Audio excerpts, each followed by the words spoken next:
हाय, तो आज हम लोग स्टडी करेंगे electrostatic potential. Electrostatic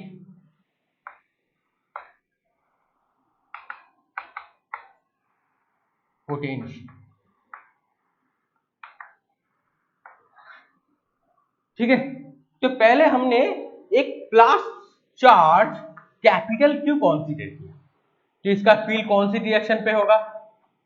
we all know that ये बाहर की तरफ होगा। ओके, तो इसका फील्ड को मेजर करने के लिए हमको क्या करना चाहिए? एक छोटा चार्ज आर से इसका जो फील्ड जो रीजन होगा वो इसका रीजन में कोई भी एक पॉइंट पी एज्यूम कर लिया। तो आर से पी तक एक छोटा क्यू स्मॉल क्यू को लाएंगे इसके फील्ड रीजन में, ठीक है। तो अब देखो ये क्या है, ये पॉजिटिव है, ये भी पॉजिटिव है, दो चार्ज पॉजिटिव है तो क्या होगा? तो इलेक्ट्रोस्टैटिक जो फोर्स होगा वो इस डायरेक्शन पे होगा, एफ ई, एंड तो इसका एगेंस्ट मतलब ऑपोजिट एक्सटर्नल फोर्स होगा जो इलेक्ट्रोस्टैटिक फोर्स के एगेंस्ट में हम लोग काम करेंगे। तो इसको दे दिया एफ एक्सटर्नल फोर्स और इसका दे दिया हमने इसका डिस्टेंस स्मॉल आर। तो देखो इस P पॉइंट के ऊपर दो फोर्स है, एक है एक्सटर्नल फोर्स जो इलेक्ट्रिक फोर्स के इलेक्ट्रोस्टैटिक फोर्स के अगेंस्ट पे हम लोग काम करेंगे, जो इलेक्ट्रोस्टैटिक फोर्स के अगेंस्ट पे काम करेगा। तो ये एक्सटर्नल फोर्स दोनों का मैग्नीट्यूड क्या होगा? सेम होगा। तो F E electrostatic force F E that is equal to F external force, दो मैग्नीट्यूड इक्वल है but they are in opposite direction, दोनों का डायरेक्शन ऑपोजिट है। तो ये बाहर की तरफ धकेलेगा क्योंकि ये पॉजिटिव है ये भी पॉजिटिव है, दोनों क्या का रिपल्स करेगा। तो रिपल का फोर्स क्या होगा? तो एफ ई। अब आप इसके अगेंस्ट पे एक फोर्स से काम करेंगे क्योंकि अगेंस्ट का जो फोर्स होगा वो क्या करेगा, इस छोटे जो चार्ज है ना स्मॉल क्यू को आर से पी तक लाएंगे, ठीक है। तो एक छोटे चार्ज को आर से पी पॉइंट तक लाने के लिए हमको एक वर्क डन करना होगा। तो work done from R to P, ये छोटे टेस्ट चार्ज को लाने के लिए कितना वर्क डन करना होगा? You all know that force dot displacement. अब तो डिस्प्लेसमेंट क्या है? स्मॉल आर, ठीक है। अब इसका फोर्स क्या होगा? ये होगा external force from bring R to P, तो ये हो गया एक एक्सटर्नल फोर्स। नाउ कहां से कहां तक लाएंगे? R to integrate over R to P. अब नाउ ये हो जाएगा very small change D R. अब देखो ये वाला तो हो गया वर्क डन, हमको इस छोटे टेस्ट चार्ज को आर से पी इस कैपिटल क्यू के इलेक्ट्रिक फील्ड के ऊपर कोई भी एक पॉइंट पी क्या होगा, इस कैपिटल क्यू का इलेक्ट्रिक फील्ड जो रीजन है इसके ऊपर कोई भी एक पॉइंट पी है, ठीक है। नाउ इसको देखो हम लोग कैसे लिख सकते हैं?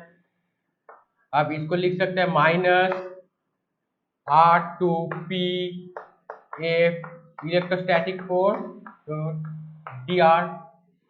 ये हो गया वर्क डन, सिंपल। आप ये वर्क डन देखो, ये R point and P point के ऊपर डिपेंड कर रहा है। आर एंड पी पॉइंट इसका कौन से पाथ से आएगा उसके ऊपर डिपेंड नहीं कर रहा है, पाथ इंडिपेंडेंट है। ये जो फोर्स है ना, ये फोर्स क्या है? पाथ इंडिपेंडेंट है। अगर पाथ इंडिपेंडेंट फोर्स हुआ तो इसको हम लोग क्या बोलेंगे? Conservative force. मीन्स क्या होगा? ये जो फोर्स होगा ये होगा कंजर्वेटिव फोर्स, पाथ इंडिपेंडेंट है। नाउ अब देखो, अब हम लोग क्लास 11 में क्या स्टडी किया? तो work done equal to change in potential energy. तो W of r p equal to क्या होगा? चेंज इन पोटेंशियल एनर्जी, तो that is equal to delta u. मतलब इस आर पॉइंट पे potential energy u of r and P point पे potential energy u of p. So change in potential energy means potential energy का difference. So U of P minus U of R difference that is equal to minus R2P A electrostatic force dot dr and also electrostatic force से path independent. ठीक है, that's the potential energy difference. Work done क्या होगा, potential energy जो होगा ना, इस जो पॉइंट का इसका डिफरेंस होगा। और भी एक चीज है, ये जो एक्सटर्नल फोर्स ये पाथ के ऊपर डिपेंड नहीं करेगा, तो ये क्या होगा, पाथ इंडिपेंडेंट। ठीक है, नाउ अभी इक्वेशन को देखो, delta U equal to U of P minus U of R. The potential energy difference, that's the potential energy difference in terms of physically meaningful work. तो potential energy difference क्या होगा, is a physical meaningful work, but the potential energy so defined is undetermined to within the additive constant. तो इसके साथ कोई भी अगर कुछ additive constant अगर ऐड करेंगे, तो additive constant what means that the actual value of potential energy is physically significant. The actual value of potential energy is physically significant, and it is only the difference of potential energy is that significant. That is significant. So क्या है, the actual value of potential energy is not physical significant. ठीक है, तो difference of potential energy क्या होगा, वो significant होगा, but actual value significant नहीं होगा। तो इसके लिए हम लोग क्या करेंगे, तो इसके लिए करेंगे हम लोग कुछ कांस्टेंट हमको ऐड करना होगा। So u of p कुछ कांस्टेंट एज्यूम किया alpha minus u of r कुछ कांस्टेंट अल्फा को ऐड किया, that is equal to u of p minus u of r। ठीक है, कुछ एडिटिव कांस्टेंट ऐड करेंगे, अब ठीक हो जाएगा। नाउ अब हम लोग चेक करो, एक टेस्ट चार्ज लिटिल क्यू को हमने r से p पॉइंट तक लाए थे। ठीक है, अगर ये r अगर इनफाइनाइट हो गया, तो ये r अगर इनफाइनाइट हो गया तो क्या होगा, तो देखो एक टेस्ट चार्ज को इनफाइनाइट से इसके रीजन पे, इलेक्ट्रिक फील्ड के रीजन पे लाने के लिए कितना वर्क डन करना होगा। तो देखो, तो वर्क डन फ्रॉम r को छोड़ दो, इनफाइनाइट टू p, अब क्या हो जाएगा, ये r चेंज होके क्या हो जाएगा, इनफाइनाइट हो जाएगा। अब देखो, अब क्या होगा, ये इनफाइनाइट पे पोटेंशियल का वैल्यू क्या होगा, we all know that infinite पे पोटेंशियल का वैल्यू 0 होगा। All clear. तो देखो, अगर इनफाइनाइट पे पोटेंशियल का वैल्यू 0 हो गया तो बचा क्या, u ऑफ p, इंटीग्रेशन क्या होगा, integration infinite to p region, इसका फील्ड का जो रीजन है, फील्ड पे ऊपर कोई भी एक पॉइंट, फील्ड पे ऊपर कोई भी एक point p minus electrostatic force Fe dot dr.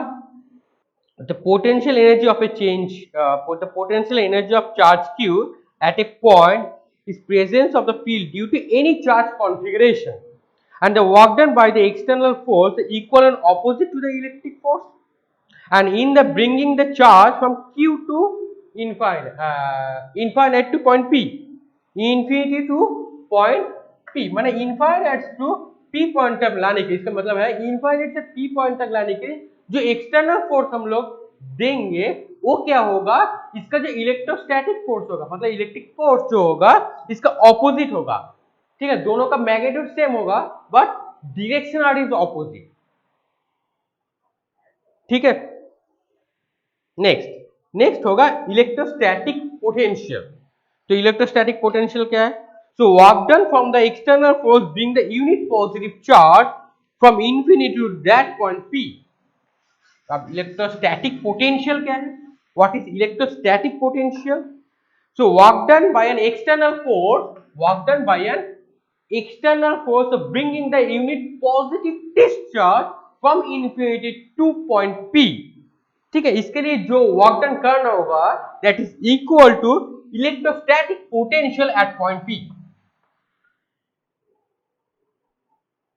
ठीक है, अब देखो, अगर ये r इनफाइनाइट ना हुआ तो अगर r पॉइंट हुआ, एक नोन पॉइंट हुआ, सो v of p minus v of r, so u of p minus u of r over charge q। अब ये r चेंज होके क्या हो गया, अब चेंज होके हो गया फ्रॉम इनफाइनाइट, सो इनफाइनाइट से तो इनफाइनाइट पे पोटेंशियल का वैल्यू क्या होगा, जीरो होगा। अब पोटेंशियल एनर्जी का ही वैल्यू जीरो होगा, दैट इज इक्वल टू क्या होगा, इक्वल टू होगा Vp ऑफ यू ऑफ हो जाएगा यूपी बाई क्यू। तो ये वाला हो जाएगा potential from infinite to P point तक लाने के लिए कितना वर्क डन करना होगा।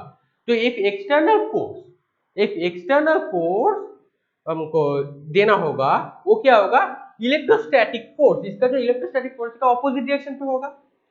So work done from a unit positive charge bringing the r infinite, r तो ले लिया, r को infinite पॉइंट एज्यूम कर लिया, infinite to p पॉइंट पे लाएंगे, तो work done equal to bring a unit positive from infinite to p, that is equal to potential at that point p। तो r तो जीरो हो गया, तो potential p, ठीक है। तो अब देखो ये वाला पोटेंशियल डिफरेंस क्या हो जाएगा, that is W by Q.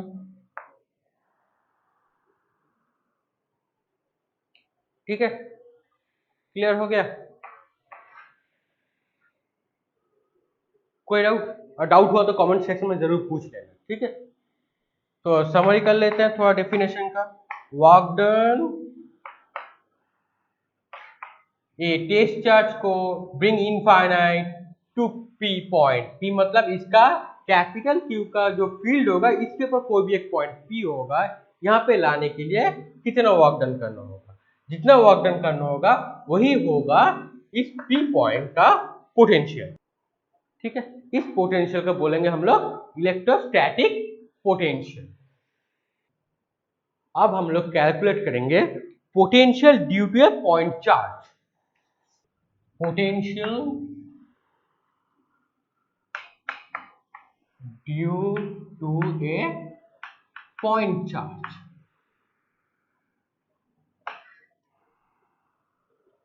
ठीक है। तो पहले एक कैपिटल क्यू चार्ज ले लिया जो सोर्स चार्ज होगा, ठीक है। इसका कोई भी एक डिस्टेंस पी पॉइंट, कोई भी एक पॉइंट पी, यहाँ पे एक टेस्ट चार्ज को इन्फिनिटी टू पी पॉइंट तक लाएंगे। कहां से लाएंगे, bringing from unit positive test charge from bringing to point P तक लाएंगे, ठीक है। Unit positive test charge, unit मतलब इसका टेस्ट चार्ज का वैल्यू क्या होगा, चार्ज का ऐसा यूनिट क्या होता है, कूलम, तो होगा क्या, ये कूलम।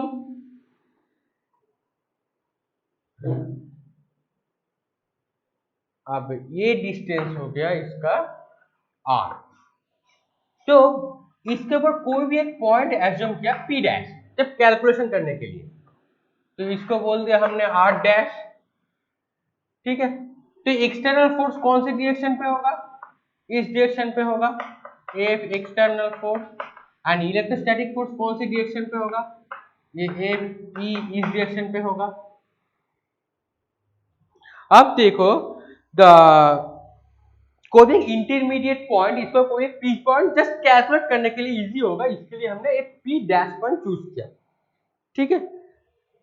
तो इलेक्ट्रोस्टैटिक फोर्स इस पी डैश पॉइंट को भी इलेक्ट्रोस्टैटिक फोर्स का वैल्यू क्या होगा, इसके ऊपर ये मैग्नीट्यूड को ले लेते हैं, just only take a magnitude. तो कैपिटल क्यू और यूनिट पॉजिटिव टेस्ट चार्ज जिसका वैल्यू क्या होगा 1 कूलम, 1 इसके ऊपर over 4 pi epsilon naught that is r dash का स्क्वायर, कौन से अगर वेक्टर दे दिया कौन सी डायरेक्शन पे होगा, r डैश का यूनिट कैप इसी डायरेक्शन पे होगा, अगर एज्यूम किया ये वेक्टर, ठीक है। नाउ अब हम लोग क्या करेंगे, इसका वर्क डन कैलकुलेट करना, क्योंकि वर्क डन से ही तो पोटेंशियल मिल जाएगा, क्योंकि चेंज इन पोटेंशियल डिफरेंस क्या होगा, यही वो वर्क डन होगा। सो डेल्टा डब्ल्यू क्या होगा देखो, so delta W equal to, अब वो इंटीग्रेशन था, इंटीग्रेशन के बाहर क्या करेंगे देखो, इंटीग्रेशन क्या था, infinite to point P, infinite to point P तक लाएंगे, लाने के लिए क्या चाहिए था, अगर एक्सटर्नल फोर्स दिया तो एफ एक्सटर्नल था डॉट डी आर, ये वेक्टर था, ये तो फॉर्मूला था। अब इसको रिप्लेस कैसे करेंगे, इंफिनिटी टू पॉइंट पी, ये वाला क्या दोनों ऑपोजिट डायरेक्शन पे होगा ना, तो हम न्यूटन थर्ड लॉ से क्या मिलेगा, बोथ का मैग्नीट्यूड सेम होगा बट डायरेक्शन ऑपोजिट होगा, इसलिए माइनस साइन आ गया।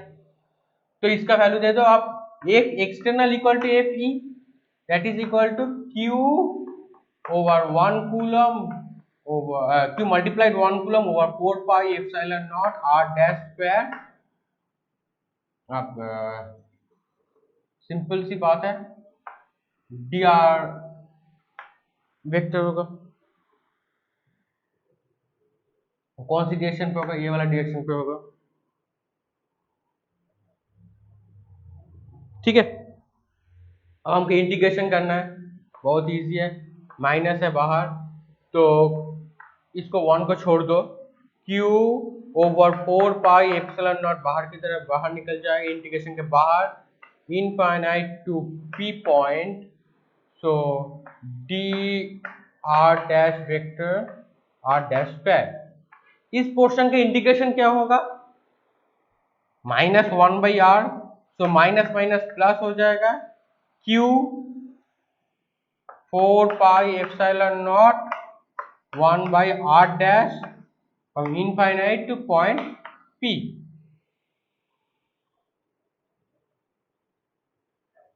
ठीक है, अब पॉइंट p का जो पोजीशन वेक्टर क्या है, जिसका वैल्यू क्या है r, तो p को हमने r से रिप्लेस कर दिया,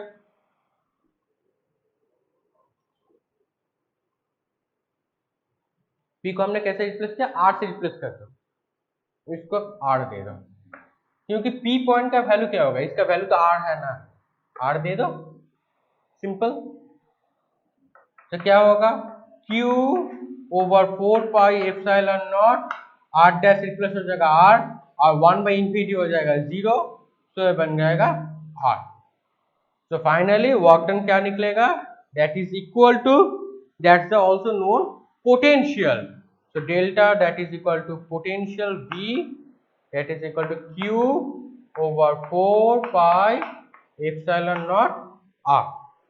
अब इसको इसके नीचे भी दे सकते हो, so that is the by definition the potential P due to charge Q।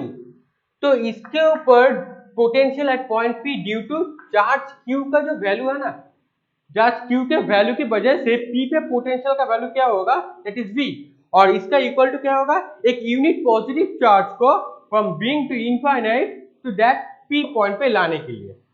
ठीक है, दैट इज इक्वल टू, अब ये delta W now change to W, क्योंकि डेल्टा W का भी तो इंटीग्रेशन होगा ना, डेल्टा W का इंटीग्रेशन W होगा, that is equal to work done by the external force being the unit positive charge from bring to infinite to point P। तो infinite to point P तक लाने के लिए जितना वर्क डन करना होगा that is equal to potential at point P। एक minus charge Q, एक प्लस Q चार्ज। ठीक है, अब डाइपोल होने के लिए दो चार्ज होना चाहिए, तो बीच का जो पॉइंट होगा वो डाइपोल वेक्टर होगा, डाइपोल वेक्टर कौन सी डायरेक्शन पर जाएगा, -2 प्लस, अब ये जो गैप है ये ए है, ये भी ए है, तो टोटल गैप कितना हुआ 2a। तो इसके ऊपर कोई भी एक पॉइंट P, यहाँ पे इलेक्ट्रिक पोटेंशियल क्या होगा, अब हम लोग कैलकुलेट करेंगे फ्रॉम डाइपोल, और डाइपोल तो मेजर करेंगे हम लोग P पॉइंट से, इसको दे दिया R, ठीक है, एंड इसको दे दिया R1, इसको दे दिया R2, ये वाला एंगल हो गया थीटा। हमको यहाँ पे जो पोटेंशियल होगा उसका वैल्यू कैलकुलेट करना होगा, तो कैसे करेंगे, तो V पॉइंट का पोटेंशियल क्या होगा, दैट इज इक्वल टू इस Q पॉइंट की वजह से पोटेंशियल क्या होगा और माइनस Q की वजह से क्या होगा, दोनों का एडिशन होगा, प्लस Q और माइनस Q। ठीक है, जस्ट बेसिक सुपरपोजिशन प्रिंसिपल। अब हम लोग इसको सुपरपोजिशन प्रिंसिपल से भी ऐड करेंगे, सिंपल एल्जेब्रिक ऐड होगा, इसे ही सुपरपोजिशन प्रिंसिपल बोलेंगे। अब देखो हम लोग कैलकुलेट कैसे करेंगे। तो ये जो वैल्यू होगा इसको थोड़ा जरूरत नहीं है अभी, हाँ इसको थोड़ा एक्सटेंड कर दिया, ठीक है। अब ये एंगल क्या होगा, थीटा, तो ये भी एंगल क्या होगा, थीटा, क्योंकि दोनों ऑपोजिट एंगल में है।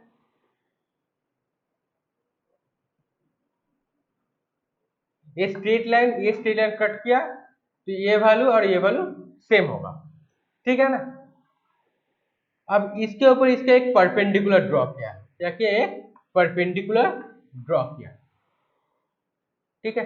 ये एंगल थीटा, ये परपेंडिकुलर, तो ये वाला बन गया हाइपोटेन्यूज, ये वाला बन गया base. So base by hypotenuse, और बेस बाय हाइपोटेन्यूज तो क्या होगा, दैट इज कॉस थीटा, तो ये वाला हो जाएगा ए कॉस थीटा। अभी ये कॉस थीटा क्यों लिया, क्योंकि ये वाला जो वैल्यू है ना, ये वाला वैल्यू और ये वाला वैल्यू सेम होगा, इसका वैल्यू और इसका वैल्यू सेम है, क्योंकि ये तो कैलकुलेट करना होगा, ये तो नहीं है, लेकिन डाइपोल मोमेंट से ही कैलकुलेट करना है अभी। तो ये वाला सेम हो गया, और क्यूब माइनस चार्ज कहां पे है, इस पॉइंट पे। सो माइनस का तो मिल गया, क्या मिला, potential Q, sorry minus Q जो चार्ज है, minus Q 4 pi epsilon naught. अब आर का वैल्यू क्या है, small R plus A cos theta, ठीक है। अब देखो, अब ये माइनस, अब प्लस का क्या होगा, प्लस का मतलब R2, तो काम करो इस पॉइंट से इसके ऊपर एक परपेंडिकुलर ड्रॉ कर लो, तो ये वाला हो जाएगा 90 डिग्री, क्योंकि ये दोनों तो इक्वल होगा। अब इसका वैल्यू कैसे निकालेंगे, फ्रॉम दिस से थीटा, ये वाला थीटा, ये वाला 90 डिग्री हो जाएगा परपेंडिकुलर, तो ये वाला एक राइट एंगल ट्रायंगल हुआ, तो ये बन जाएगा बेस, ये बन जाएगा हाइपोटेन्यूज, इसका वैल्यू क्या है, ए, तो ये बन जाएगा ए कॉस थीटा। तो इस ये पोर्शन का वैल्यू क्या होगा, ये टोटल है आर, ये वाला है ए कॉस थीटा, तो r minus a cos theta, तो प्लस का वैल्यू क्या निकलेगा, q charge q plus 4 pi epsilon naught बनेगा r minus a cos theta, ठीक है। अभी सिंपल, अब कॉमन ले लो, q 4 pi epsilon naught common लिया तो बचेगा r minus a cos theta minus q by r plus a, q तो बच चला गया है ए कॉस थीटा। अब क्यू 4 पाई एप्सिलॉन नॉट, इसका एलसीएम किया R square minus A square cos square theta, step jump किया, ठीक है, तुम लोग कर लेना। तो इधर आएगा R plus A cos theta, ये इधर जाएगा minus R plus A cos theta, तो आर आर कट जाएगा, तो बचा क्या, क्यू 4 पाई एप्सिलॉन नॉट, अब ऊपर में आ जाएगा 2a cos theta over R square minus A square cos square theta. अगर आर का जो वैल्यू है ना, ये ए से बहुत ज्यादा हुआ, if R is much much greater than A, if R का वैल्यू अगर ए से ज्यादा हुआ तो ए को यहां से इग्नोर कर दो, 2aq क्या होगा, डाइपोल मोमेंट वेक्टर, वेक्टर हटा दिया, डायरेक्शन चल दो, मैग्नीट्यूड ले लो 2aq। सो फाइनल वैल्यू क्या आ जाएगा, पोटेंशियल पी पॉइंट पे आर में, तो अगर आर हुआ तो क्या होगा, क्यू 2aq को दे दिया p cos theta over 4 pi epsilon naught R square, ठीक है। अब देखो p का डायरेक्शन पे गया, p पॉइंट पे डायरेक्शन, p तो अब तो हो गया एक वेक्टर, p को अगर हम लोग वेक्टर लेंगे तो क्या होगा, p वेक्टर डॉट एक यूनिट वेक्टर हो जाएगा, और डॉट किया इन दोनों का तो क्या बनेगा देखो, तो p n cos थीटा, अगर n तो एक यूनिट वेक्टर है तो इसका वैल्यू अगर 1 दे दिया तो ये वाला 1 हो जाएगा, तो p वेक्टर डॉट कैप दे दो इसका, तो बना p cos थीटा। तो इसको हम लोग ऐसे भी लिख सकते हैं p vector dot n cap 4 pi epsilon naught r square. ठीक है, अब इसके ऊपर हम लोग बाउंड्री कंडीशन अप्लाई करेंगे। अगर थीटा जो है ना, ये थीटा, अगर ये थीटा ये है y डायरेक्शन, ये है x डायरेक्शन, अगर ये p पॉइंट ये y एक्सिस के ऊपर रहेगा तो पोटेंशियल का वैल्यू क्या होगा? तो थीटा हो जाएगा 90, तो cos 90 वैल्यू होता है 0, तो y पॉइंट पे ऊपर पोटेंशियल का वैल्यू क्या हो जाएगा? 0। और x पॉइंट के ऊपर पोटेंशियल का वैल्यू क्या होगा? ये प्लस भी हो सकता है, माइनस भी हो सकता है, ठीक है, लेकिन दोनों ऑपोजिट होगा, प्लस और माइनस का चेंज होगा। तो यहाँ पे होगा तो माइनस होगा, यहाँ पे होगा तो प्लस होगा। तो पोटेंशियल का वैल्यू क्या होगा? देखो एक्स एक्सिस के ऊपर पोटेंशियल का वैल्यू ले लिया है, लाइज ऑन एक्स एक्सिस के ऊपर, तो देखो क्या होगा, थीटा का वैल्यू क्या होगा? एक्स एक्सिस के ऊपर पी पॉइंट यहाँ पे है, तो पॉइंट चार्ट जैसा हो गया ना एक लाइन के ऊपर, तो थीटा का वैल्यू 0 हो जाएगा। तो फाइनली क्या निकलेगा? देखो P डाइपोल मोमेंट की वजह से P cos थीटा का वैल्यू क्या होगा? cos थीटा का वैल्यू 1 होगा, पहले होता है 0, x में होगा 1। अब cos 0 क्या होगा? cos 0 पता है 1, तो हटा दो cos थीटा को, P 4 pi epsilon naught r square, mod दे दिया तो प्लस माइनस देने की जरूरत नहीं है। अब दो भी डायरेक्शन, यहाँ पे होगा माइनस, इधर होगा तो प्लस, ठीक है। तो ऐसे हम लोग पोटेंशियल ड्यू टू डाइपोल और पोटेंशियल ड्यू टू हम लोग एक पॉइंट चार्ज कैलकुलेट कर लिया। अब हम लोग का थर्ड टॉपिक क्या है? Potential due to system of charge. अगर ये तो दो चार्ज था, अगर बहुत सारा चार्ज हुआ तो कैसे कैलकुलेट करेंगे? ठीक है, potential due to system of charge.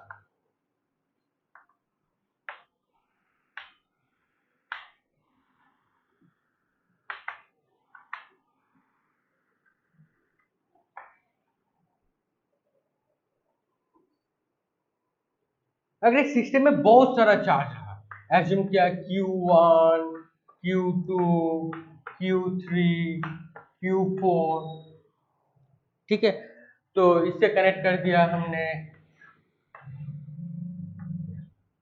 कोई भी एक पॉइंट P, ठीक है, तो ये वाला ले लो R1P, R2P, R3P, R4P। तो पोटेंशियल का वैल्यू क्या होगा?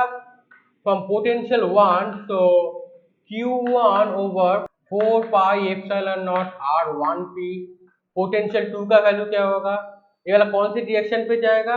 R1P डायरेक्शन पे जाएगा, ये 2P डायरेक्शन पे जाएगा, ठीक है।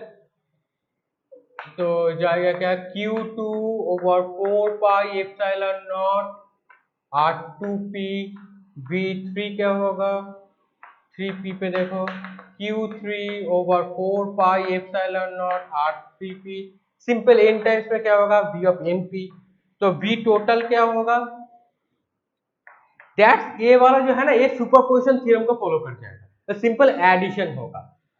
तो Q1 over 4 pi epsilon naught common, एक समेशन I इक्वल टू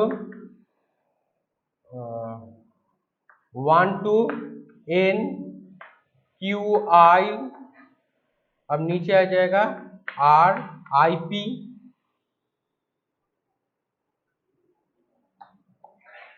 ऐसे टोटल पोटेंशियल का वैल्यू भी निकल जाएगा। जस्ट बेसिक सुपरपोजिशन थ्योरम, ठीक है। तो P पॉइंट का पोटेंशियल क्या होगा? यहाँ पे कोई भी एक चार्ज है कैपिटल Q, ठीक है, यहाँ पे बहुत सारा चार्ज ले लिया, तो यहाँ पे पोटेंशियल का वैल्यू क्या होगा? तो हम लोग ऐसे कैलकुलेट करेंगे, सबका ऐड कर देंगे, ठीक है। अब देखो, अब अगर कोई स्फीयर में के सरफेस के ऊपर कुछ चार्ज रहा, तो चार्ज कहाँ पे है? स्फीयर के सरफेस में, कोई भी चार्ज, इसको हमने दिया कैपिटल R, ठीक है, तो फील्ड का वैल्यू क्या होगा? अब हम लोग फील्ड कैलकुलेट करेंगे। अगर स्मॉल आर बाहर की तरफ होगा, अगर फील्ड होगा बाहर की तरफ, और हम लोग कैलकुलेट करेंगे बाहर में फील्ड का वैल्यू क्या होगा।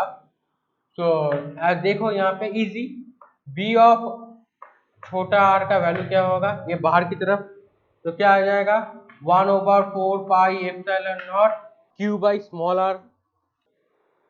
क्योंकि ये छोटा आर क्या है, आइदर इक्वल होगा और बाहर की तरफ होगा, इस R is greater than equal to capital are.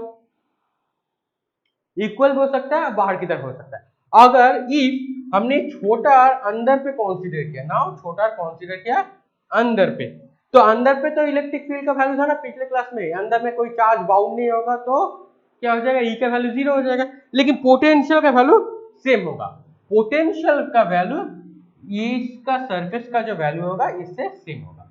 तो पोटेंशियल का वैल्यू क्या होगा, लेकिन ई का वैल्यू 0 होगा, याद रखना। R 4 pi epsilon naught Q over capital R, R छोटा आर है, अगर ये अंदर की तरफ होगा तो is less than capital R, that is also equal to the surface. तो इस पॉइंट के पोटेंशियल का वैल्यू अंदर में जो होगा वो सरफेस के साथ इक्वल ही हो जाएगा। ठीक है ना, क्लियर हुआ? वैल्यू सरफेस का जो पोटेंशियल होगा इसका पोटेंशियल सेम ही होगा। तो आज का क्लास यही तक खत्म करते हैं। कोई भी डाउट हुआ तो कमेंट सेक्शन में जरूर पूछना। तो वीडियो दोस्तों के साथ शेयर भी करना और चैनल को सब्सक्राइब कर देना, और मिलते हैं नेक्स्ट क्लास में। Thank you.